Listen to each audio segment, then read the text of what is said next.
Hey everyone, Ashley Mailloux here with the Daily Racing Form. There's some graded stakes action this Saturday at Santa Anita Park. It's the Grade 3 Santa Ana race number 7, fillies and mares, and 1.25 miles on the downhill turf course. A field of 8 has been entered in for this graded stakes event. We'll take a look at the runners in here. I think there's a couple of interesting names to point out.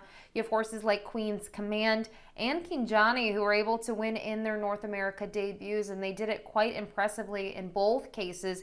You also have a horse such as Linda's Gift who's going to look to keep the win streak alive, going to look for 3 consecutive victories, all on the West Coast between Del Mar and Santa Anita. And I think for some horses, 1.25 miles might be a little too far. Others, you wonder if it's going to be too short, coming out of some even longer races, 1 3/8, 1.5 miles. So it does make for an interesting race. And we'll take a look at the time form pace projections here for the Santa Ana.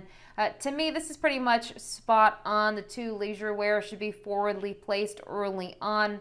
I also think the number 6, Linda's Gift, she kind of has to go. It doesn't matter if they've gone somewhat slow on the front end, they've gone a little bit quicker. Looking at the distances of 1 3/8 and 1.5 miles, she likes to be forward from the get-go. So I agree that those might be your top 2 in here in terms of the pace setters. And they're in this field, there's a lot of horses that close from off the pace. So we'll dive right into it here with the number 1, Queen's Command, and want to take a look at her most recent race. I thought this was a really nice performance. She makes that local debut off a very long layoff and wasn't a problem. Phil D'Amato had her ready to roll. She's going to get a 79 buyer speed figure for this effort, and she just keeps on going, right? She's going to rally late, and I like that she just continues to kind of move on here, and you wonder if the long layoff, second time off, she can take a step forward or if she'll regress. But to me, she's 6-1 on the morning line. There's a little bit of intrigue with her and a little bit of upside. So it'll be interesting to see what she'll do, though, from the inside draw on Saturday. The number 2, Leisure Wear,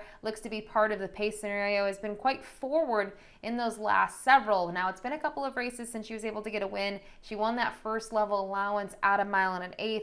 Most recently, though, she tried 1.5 miles and she tired late. And I think her connections, she's also trained by Phil D'Amato, have made the decision to cut her back in distance. That's probably the right move. It looks like 1.5 miles might be too far, and maybe 1.25 miles is too, but you never know with these types of horses. If they get a loose lead and they set easy fractions, they can certainly at least hang around force. Cher Juan Hernan is going to climb back aboard her and has been aboard her before and has actually been to the winner's circle with her. The number 3, Musical Rhapsody, up next.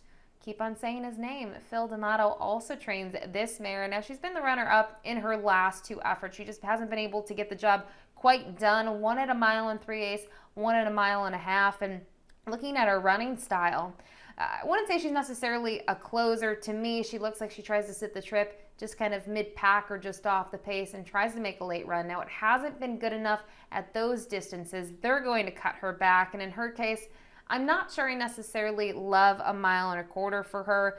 You can kind of see some of her other performances down the page. Yes, she had a win in Ireland, but that's back in May of 2023. In her just recent form, I'm not sure what to make of it. I'm not saying that I don't like her going this short, but I don't love her going 1.25 miles. Next up's the number 4, Customer List, who joined his new connections last time out and ended up finishing 4th in that event back on February 10th. It was at Santa Anita, but the big thing, it was on the downhill, but at 6.5 furlongs. She's going to stretch out in distance, and in the past, you look at her most recent win, it came at 1 1/16 miles. This is a drastic change for her, especially second off the layoff. So to me, it looks like to be a little bit of a tall task. The 5, Kinjani, mentioned she's 1 of 2 in here, fresh off wins in the North America debut, and we'll take a look at her performance.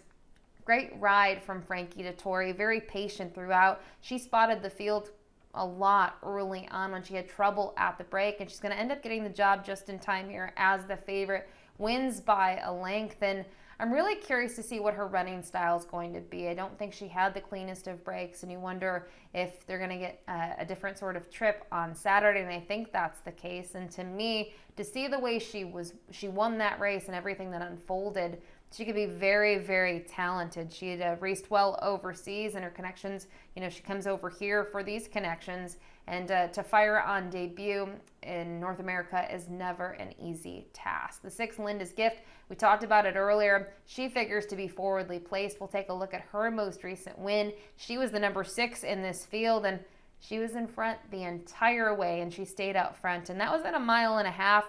In terms of fractions, you compare the turf course there at Santa Anita, it was a good turf course. You look at the time at Del Mar, a mile and 3/8.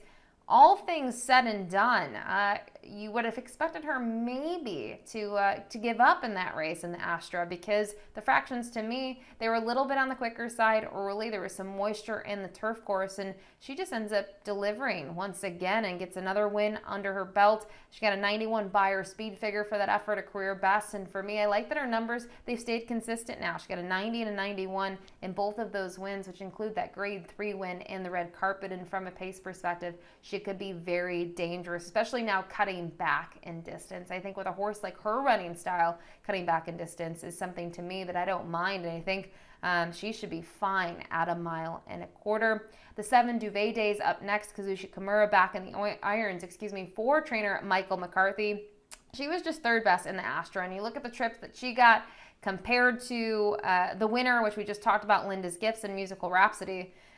She was closing from off of it. She got the setup that she needed, and she was able to get a piece in there, but that's been the issue with her. You go down the page, she's typically claiming the minors and isn't finding the winner circle. Now, she did win the Astra back in 2023. Now she's going to make her second start off the long layoff, and maybe that's the angle that one looks at, that she should be a little bit fitter, has a nice race under her belt, and can take a step forward now, and she's going to cut back in distance. We rounded out here with the Patrick Gallagher trainee, the 8 in here, Umberto Rispoli in the irons.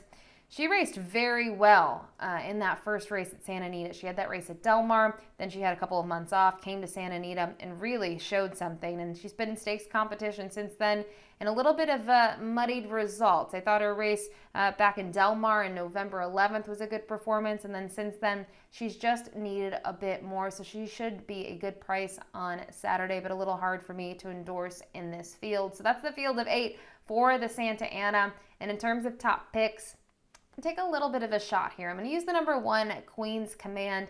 I think she's not going to take as much love as horses such as Linda's Gift and Kanjani, and you don't know what she's going to do because she had such a nice race off a really long layoff. And I think to see that, I think she can take a step forward. I think she's going to offer value. So for me, she's going to be my play in here, and hopefully she gets the pace setup that she needs because she did close from off of it last time out. Underneath, though, I'll use Linda's Gift. I do think she's the horse to beat. She can be really dangerous here on the front end.